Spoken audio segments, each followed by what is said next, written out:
Saudara dan saudari terkasih, Injil kita pada hari ini diambil dari Injil Yohanes bab 6 ayat 44 sampai 51. Di rumah ibadat di Kapernaum, Yesus berkata kepada orang banyak, "Tidak seorang pun dapat datang kepadaku jikalau ia tidak ditarik oleh Bapa yang mengutus aku, dan ia akan kubangkitkan pada akhir zaman. Ada tertulis dalam kitab nabi-nabi, dan mereka semua akan diajar oleh Allah.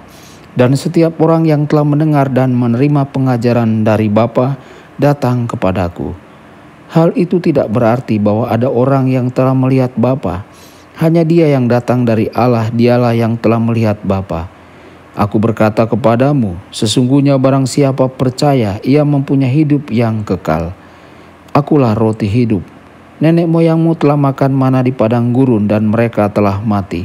Inilah roti yang telah turun dari surga. Barang siapa makan daripadanya, ia tidak akan mati. Akulah roti hidup yang telah turun dari surga. Jikalau seorang makan dari roti ini, ia akan hidup selama-lamanya. Dan roti yang kuberikan itu ialah dagingku yang akan kuberikan untuk hidup dunia." Demikianlah sabda Tuhan. Terpujilah Kristus.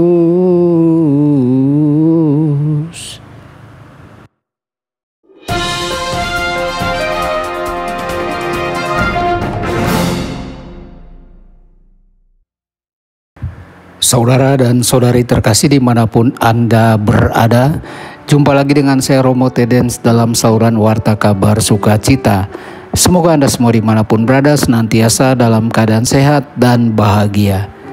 Saudara-saudari, Bapa adalah orang yang mengutus Yesus dan yang akan menarik jiwa-jiwa manusia kepadanya.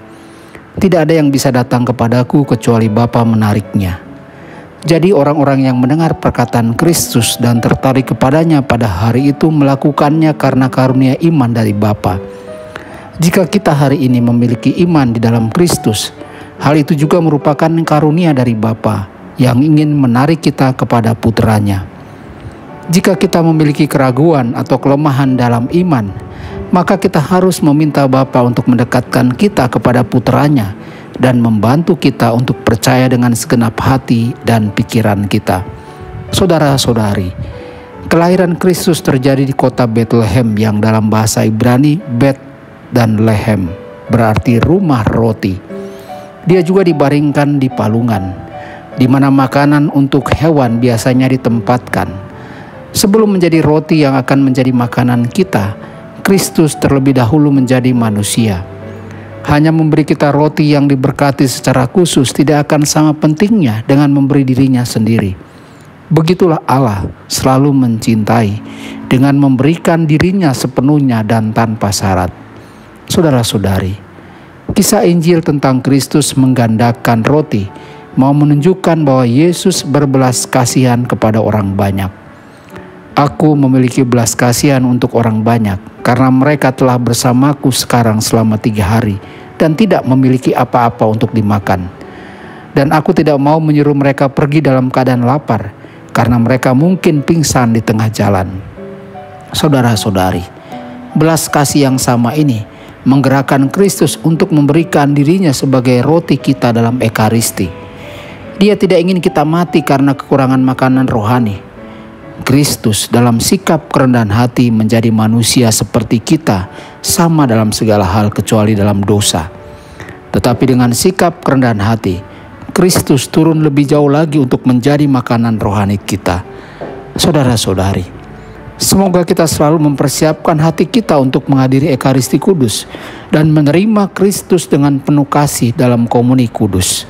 Tuhan Yesus memberkati dan menyertai Anda semua. Sabda Allah adalah kebenaran. Sabda Allah adalah kehidupan. Mari kita mencintainya, mari kita menghayatinya. Ya Tuhan yang ku muliakan, sabdamu